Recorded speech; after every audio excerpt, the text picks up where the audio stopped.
it's very young to be a councillor, isn't it? Yeah. So how did you start getting interested in politics? My dad is a joiner and as such as a trade unionist. Now you always hear, when the news is on, that your parents have something to say, and it's just developing your own opinion. Have you had any other employment besides being a politician? Actually, yeah. This is one thing that you won't hear a lot of politicians say, but actually, I've worked in retail. I actually did a while in a McDonald's when I was in college, just to give myself some extra pocket money. Did you have any difficulty getting a job? Well, one of the issues now is that, especially for a young councillor, is a lot of employers actually don't want to employ you, which is a real shame, really, because I think if young people are put off because employers don't want to employ them because of their interest and because they're active in politics, then you don't think you're too young to be a politician? Do you think you've enough experience or enough stuff behind you? Well, one of the things that we need to look at is, you look in the House of Commons, how many members of Parliament can say, I actually understand what it's like to be a student in 2012? I actually believe that education is a human right and it's not something that can be bought or sold. Education is the most important thing. Now, providing it's the right sort of education. Yeah, definitely. We don't want, media studies and all that sort of thing. We want scientists and engineers. Well, to be perfectly honest, I think our brightest minds no longer are going into science and industry. Our brightest minds are going into banking. And it's not something that we need to be pushing. That we want people. Look at Dr. Salk, who cured polio.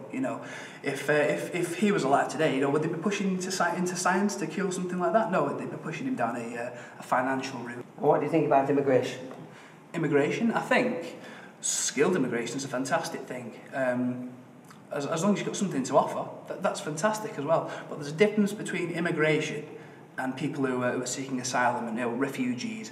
At the end of the day, do you not think we should be proud that people are looking from across the world who are fleeing from violence and thinking, where would I feel safe? I feel safe in Britain. I'm not too happy with people from across the world thinking, we'll go to Britain, it's a soft touch. No, it's not true. It's no good at Have you taken the British citizenship test? Eh? The British citizenship test, it's online, you can do it, and I think it's 25 questions or so of that they actually ask people who are seeking to live in Britain, and I failed it. Will you take that test? I would take it, yes. You will? Well, will we be able to arrange to see you take that test and see how far you go? Yes. Okay, that's deal. Nice one.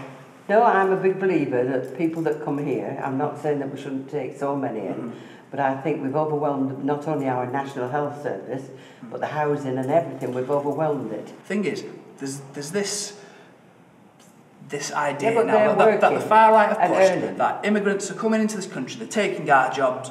Are they lazy and taking all of our benefits, or are they working and taking all of our jobs? I would think there's a big percentage. This line that the far right are pushing, it's rubbish. I actually know people who live on job seekers. Well, I say live, it's more existing. I think my friends are around £90 a week. Could you say that amount of money can provide a quality of life? If I was getting it for nothing, I'd think it was a lot of money. Nobody's ever given me anything for nothing. I've always had to work for what I have, which makes me appreciate that's just it. People have always paid national insurance tax. That's where they get it. Yeah. The thing is... Yeah, but a lot are getting it when they haven't paid it. Just because I'm wearing a suit now, it doesn't mean that I'm any different from anyone else. I'm just there to help people. That's what the job is. If I didn't have the get up and go to ring up one of my councillors and say, well, I've just joined, I'd like to come to one of the meetings, when's your next one? I might not be... And when you go out at night with your friends... What do they say? What do they think?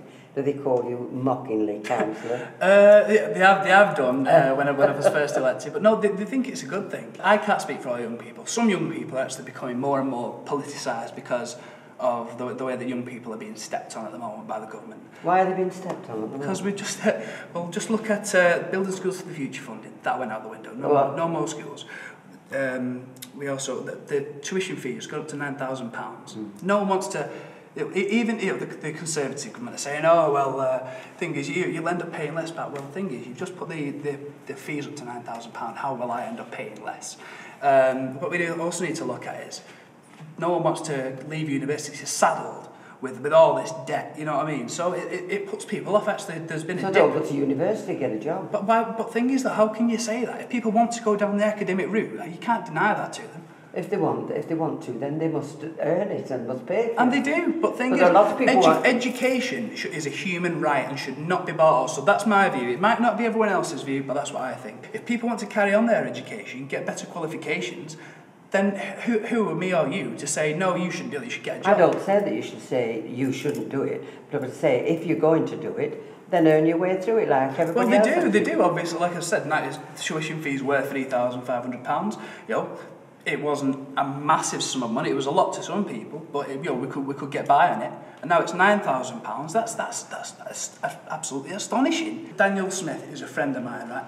Daniel applied for 1,500 jobs, 1,500 applications, didn't get one job.